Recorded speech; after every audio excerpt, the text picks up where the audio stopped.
dito sa Pilipinas, ang suswerte ng mga tao. Isipin mo, halos araw-araw may tumatama sa loto. Pero in my opinion, mas may chance pa ata manalo ka sa loto ng magkasunod na araw kaysa magising ka ng isang umaga na may isang super gandang anghel sa labas ng bahay nyo. Then, yung anghel na yon is willing gawin ang lahat na magpapasaya sa'yo. Just don't ask me kung ano yung pagagawa ko sa kanya kasi masyado nang mainit dito sa Pilipinas para dumagdag pa ako.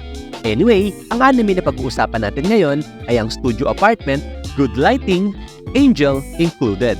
Isa sa mga anime na inilabas noong Spring 2024. Si Shintaro ay isang simpleng estudyante na solong nakatira sa kanyang apartment. Then isang umaga, pagising niya, nagulat siya sa kanyang nakita. May babaeng natutulog sa balcony ng inuupahan niyang apartment.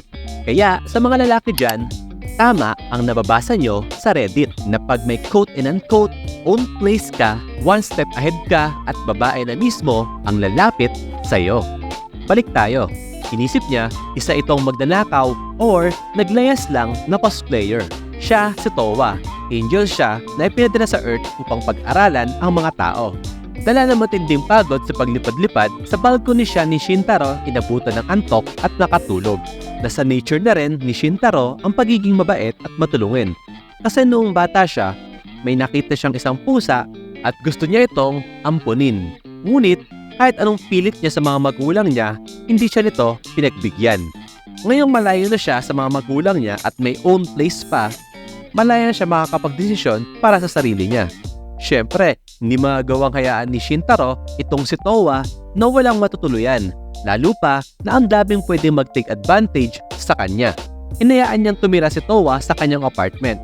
Dahil sobrang grateful ni Towa kay Shintaro, pinagsilbihan niya ito at naging parang housewife na naglilinis, nagluluto at nag-aasikaso sa lahat ng mga pangangailangan ni Shintaro.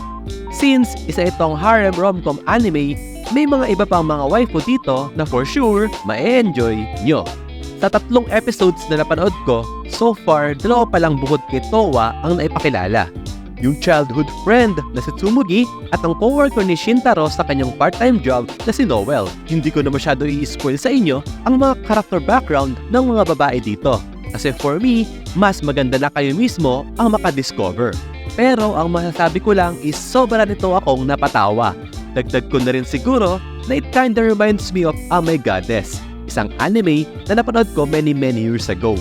In my memory, yun din na nag-introduce sa akin sa mga cultured animes. Anyway, kung nag-i-enjoy ka sa harem genre na may konting ecchi na kahit paano wholesome naman yung story, I highly recommend Studio Apartment, Good Lighting, Angel Included.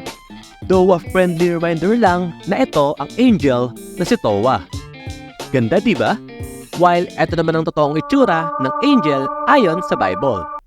Kaya kung inaasam mong may angel na mapadpad sa bahay nyo, good luck na lang. So that's it, Mina. Nag-enjoy ka ba sa video? If oo, give me a thumbs up. Sino sa 5 waifu dito ang pinaka-bias nyo? Comment down below. With that, well, yun lang.